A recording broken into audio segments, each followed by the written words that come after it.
Hello, happy 2025, and what better way to kick off this year's series of videos than to talk about habits that will keep you sick in 2025. And we're not going to talk about obvious things like eating junk food and drinking too many sweetened drinks and not exercising. No, we're going to go deeper in discussing 7 habits that will keep you sick. We're going to break these habits down into 3 different categories. Physical habits, and these pertain to how you treat your body, psychological habits, how you think about your health, and then peer pressure habits, how you let others influence your decisions. So we're going to start off with the physical habits, and these harm your body and its natural ability to heal. And the first of these physical habits that we're going to talk about is putting too much into your body. Now, I'm not necessarily talking about too much food, because there's too much of a lot of things that you can put in your body that really keep you sick, right? Too much medication, too much recreational drugs, too much alcohol, even psychological excess, like too much social media and too much news and too much gossiping.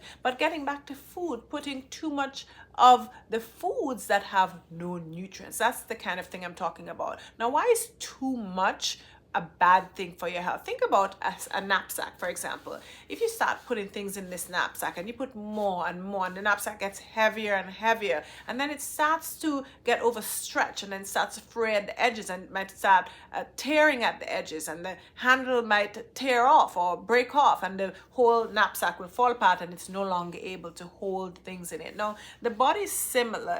Think of the body in a similar way. If you overburden the body, you laden it with excesses, then it stops working properly. And if your body is not working properly, it means that you're going to get sick, and the bottom will fall out, as I love to say, because it's such an applicable description for when bad things happen. They say that in Mississippi. So the solution here is to keep it simple. And when it comes to health, the less is more. You want to put less in your body. You want to start taking away things, taking away unnecessary things, and this will allow the natural healing abilities of the bodies to now show out and take center stage. And then is when you're going to be able to reclaim your health, when you take away the excess. Don't put too much in your body, okay?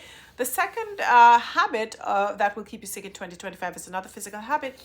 And this is not working for your food. Now, I'm not saying necessarily that you're going to go and hunt and kill the deer, to eat your venison, or you're going to go and fish, or you're going to go and pick the foods from the farms and so on and so forth, right? I'm not necessarily talking about that. What I'm talking about is the work you're going to do to the food once it's on the plate in front of you, right? And this particularly is referring to chewing. How much do you have to chew your food, right? If your body is not made to work a little bit to extract the nutrients from the food, it means that whatever nutrients are in that plate of food, right, will get into your bloodstream and to your liver very quickly. And because it's getting there quickly, all of a sudden your liver will become overwhelmed, and it will not be able to do the job of packaging and distributing the nutrients to all the areas of the body where it needs to be. And instead, because it's overwhelmed, it's going to quickly say, oh my goodness, like I can't keep up, let me quickly store away all this because there's more coming. And it stores the excess in the form of fat in the liver and in other parts of your body as well, right? So what you want to do is have food that is more crunchy. That's an indication that you're doing more work. You have to chew it more, and then when you chew it, you're not going to break it down all the way in the stomach. So there's still going to be some work done by the digestive enzymes in your stomach to further extract the nutrients from it, which will then go across the gut wall into your bloodstream to your liver. And as you're chewing, the food goes in slowly, and as it goes in, more of the food is moved down further in your intestines, and so eventually some of that food actually gets passed out before it gets into your bloodstream and to your liver, right? And so having to do more work on your food, particularly in the form of chewing, is better for your health, because you're not overwhelming your body, you're not overwhelming your liver, right? That's why it's important to not have fruit juice, but instead chew your fruit and get your juice like that. You extract it with your own teeth, right? It's better to have foods that you prepare, from whole nutrients, because as opposed to the factory, where the factory is going to take the individual parts of different foods and then put it together in the form of patties and biscuits and chips. And those are things which you put them in your mouth and essentially they come into contact with saliva and they already break down. There's not much chewing because much of that processing or chewing effect happened in the factory, and so these nutrients are going to go into your body too quickly, right? You need to work a bit for your food. Third habit that will keep you sick in 2025, and this is a kind of a partial physical habit and partial psychological habit, and this is not trusting your body to heal. I remember I had a patient early last year. She had a liver abscess and she came to me because I needed to treat her with antibiotics for a long period, and she got this liver abscess after her immune system was wrecked by being on medicines for her rheumatoid arthritis for many years. Because of the infection, she had to stop these medications, so she'd been off these strong rheumatoid medications for a few months actually. And over the course of her treatment with me with antibiotics, we actually did a lot of coaching regarding her lifestyle and her eating and so on, because she had a lot of other problems, which was overweight, metabolic syndrome, etc. And fortunately for her, she was able to change her diet to where she was eating way more unprocessed foods, a lot more vegetables in her meals. She was moving more as well, started to use the elliptical that she had put away in her house, and she felt better. She started feeling very better. Her mood improved. She started to have this kind of pep in her step and wanted to leave the house and go out and do more things, right? And at the end of this period of treating her abscess, her arthritis, even though she'd been off her medications, the arthritis actually stayed in remission, the rheumatoid arthritis. When we finished the antibiotics, she's like, well, I guess I should get back on my rheumatoid medicines now, which she herself described them as toxic and thought that they will eventually lead to her death because of how toxic they were. But nevertheless, she still felt like, she needed these medicines because she was afraid of her rheumatoid arthritis coming back because of where she came from, being in a wheelchair because of bad arthritis. So I said to her, she's like, what if my rheumatoid arthritis comes back, right? She asked me that. When I suggested to her that maybe she doesn't need to restart them. And when she asked me, what if it comes back? I said, well, what if it does not? And then she kind of paused and thought a little bit, but clearly she hadn't really considered the possibility that maybe her rheumatoid arthritis wouldn't come back. And I told her, I think your problem is that you don't trust your body. You do not believe that your body has the ability to heal itself. And that is a problem for so many people. It's because of, what the messages that we hear. You hear that, oh, you need to take this pill, ask your doctor for this prescription. You need this medication in order to prevent yourself from getting, cancer or this infection or whatever, right? And what we have to realize now is that our body has the natural tendency of our body is to heal. That's nature. That's how we were made, to heal, to bounce back from illness, okay? And you need to get back to, trusting yourself and to support your body's natural abilities to heal. You need good food, which would be natural, unprocessed foods. You need rest, you need hydration, okay? The fourth habit, and this now is a definite psychological habit that will keep you sick in 2025, and this one is living an easy or soft life, as they call it these days. First time I heard the term soft life was about 2 years ago at a conference. They had some people on the stage, and this guy was talking about how he's embracing the soft life, and he's going to be taking his warm showers and not doing too much hard work, and he thought that he deserved this soft life now, having worked so hard to get to where he was in his career and so on. But the fact is, avoiding discomfort makes you fragile, and I'm using that term from a book I'm reading now. It's called Anti-Fragile. It's by Nicholas Nassim Taleb, and that book is fantastic. I love it, but it's dense, and so I'm taking forever to read it because I have to keep reading things. But essentially what he talks about in this book about fragility is the fact that what we should aim for, essentially a little stress, what you need is a little stress that will help your body not just be able to withstand that stress in the future, but for your body to be stronger and even be able to withstand more stress. This is compared to if you're just simply resilient, where you get stressed, but then you come back and you are the same as you were before the stress. And then fragile now is when you're exposed to the stress and you crumble, you fall apart, okay? The bottom falls out. So many people these days are completely fragile. Any little thing happens and they get sick, okay? And so the point is that a little discomfort, or hormesis as they call it, right, helps you to not just be strong, but to be stronger than you were before exposure to that little stress, right? Cold showers, for example, that helps you produce brown fat so that you can withstand more cold going forward. Lifting weights helps to build your muscles so that you can lift even heavier weights going forward. And of course, we know if you have a good muscle mass, you can better withstand an illness, a short-lived illness, right? So the solution here, you have to do hard things sometimes, even cooking. People who, you know, you get so accustomed to having food delivered for you. If something happens, there's a lockdown and you're not able to get food, then you have to figure out how to cook, right? And you might be so fragile, unable to cook, and you might get malnourished just because you don't know what it means to make food that is nourishing to your body, okay? So yeah, do hard things sometimes. Now the fifth habit that will keep you sick in 2025, it's another psychological habit, and this is constantly choosing as opposed to deciding. Now, when it comes to choosing, mostly you are choosing between a bunch of bad options. And I have a coach who talks about choosing and deciding.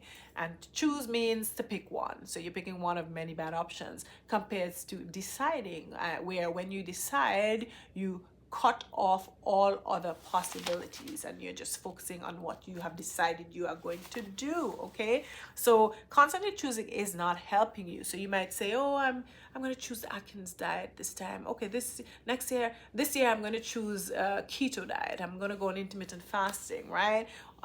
But you're just choosing instead of deciding. What you should do instead is decide that, hey, I'm going to only eat unprocessed whole foods, right? I'm going to eat the foods that come fresh from the land and the sea. And in my book here, this, by the way, for those of you who haven't heard the news, I've officially published my book. It's called Beaming Health, right? Master your blood glucose levels without food deprivation by unlocking 4 simple metabolism secrets. Fantastic book. You need to pre-order it. But anyway, in this book, I talk about the Beam food pyramid, where the food that you should eat is that food from the bottom of the pyramid, the food that comes straight from the land and the sea, and the food you should avoid is the food from the top of the pyramid, which is foods that come from the factory, processed foods, okay?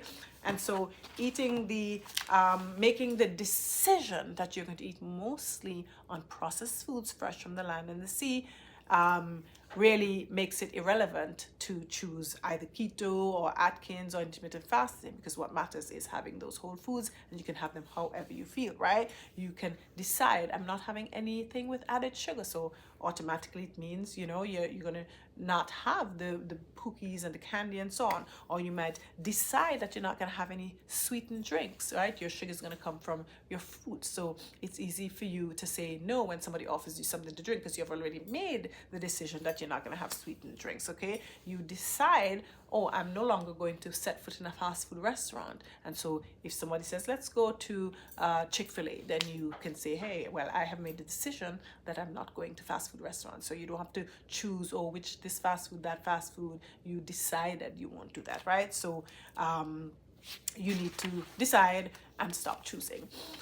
The 6th habit that will keep you sick in 2025, this now is a peer pressure habit, and this one is letting others decide what goes into your body. Oh my goodness, this is a big deal, right? How we are in society now, you are encouraged to essentially let us cook your food for you, right? Let us prepare your food. All you have to do is put it in the microwave. Let us deliver your food. Uber Eats.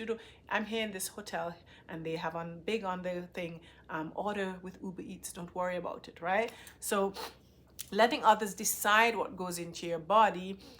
If you are buying your food, you don't know what the ingredients are. You don't know what they use. You don't know what flavors they use. You don't know what additives they use. You don't know how much sugar they put in. You don't know if they use trans fats, right? Compared to if you cook your food. This morning I cooked a meal. I used my red beans that I boiled. I used my mushrooms and my spinach. And I use, for my flavor, I use onions and garlic and celery. And I use some Celtic salt. And I know what went, I use olive oil, so I know what type of oil went into the food. I did use pasta, so that was in a factory, yes, but I had the ability to look at the box and see what the ingredients are. I could tell how much protein was in it, how much fiber was with the starch, and so on and so forth, right? So when you decide what's going in, you have control of how much of whatever different ingredients, okay?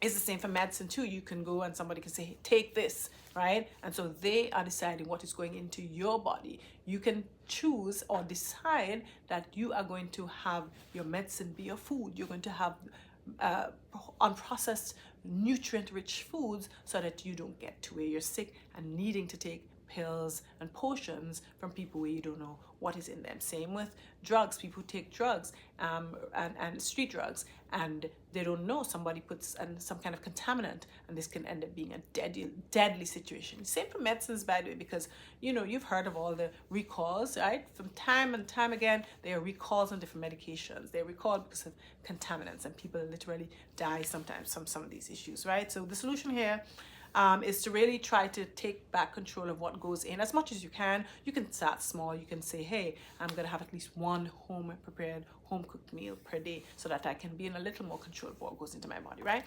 And then the seventh and final habit that will keep you sick in 2025 is caring what others think about you. I remember this day in ICU once. It was lunchtime. I went to see a patient, and the nurses were getting ready to go to the cafeteria to have lunch. And so they... there was a nurse who was not going to go with them, a guy, and let's call him Taylor. And they're like, well, we know Taylor is not going to come with us because, he doesn't eat what we eat. And, they were sort of judging him and looking down on him, right, and thinking that he was odd. But Taylor essentially had made the choice, or the decision rather, to have food, to stop eating food from the cafeteria because he was overweight, and he decided that he needed to lose weight so he could get healthier, so he could be around for his young children when they grew up. He could be around for his wife. And so he made that hard decision. And the sad thing is that because everybody else is making the easy decisions, and you look like an oddball, right? You look like an oddball when you are standing up for the decisions you made to be healthy, right? I posted once, being an oddball is the price tag of health, okay? And you have to be steadfast and not care what others think about you, because if you live for others, essentially you are going to be sick like everybody else, right? So the solution here is to realize that nobody's going to save you. You have to save yourself. So those excuse me, are the habits, the 7 habits that are going to keep you sick in 2025. You can break free. You don't have to let these habits keep you back. You can literally break free from these habits by simplifying, right? Simplifying what you put in your body. Keep it simple. So pull away all the excess and unnecessary things, right? Challenge yourself mentally, right? Make decisions, not choices. Decide, right? I got that from one of my coaches. And then, take ownership of your choices, or rather, like I said, decisions. Okay, so I hope you all found this helpful. Like I said, my book Beaming Health is out, and you can pre-order your copy now. The link will be in the description below to pre-order this book, Beaming Health: Master Your Blood Glucose Levels Without Food Deprivation by Unlocking 4 Simple Metabolism Secrets. When you buy the book, you will have access to some bonuses. By the way, the book that you're going to get when you pre-order is going to be signed by me, okay, and personally signed, and then you're going to have access to some bonuses immediately when you pre-order the book, and the bonuses will actually include an expanded color copy of this lovely, very straightforward food pyramid, which will help you answer the question once and for all: what to eat? I don't know what to eat, right? Commonest question, one of the commonest questions I get from my patients and clients. So thank you for watching this, and I will see you on the next video. Have a great day, have a healthy 2025, and take care for now. Bye.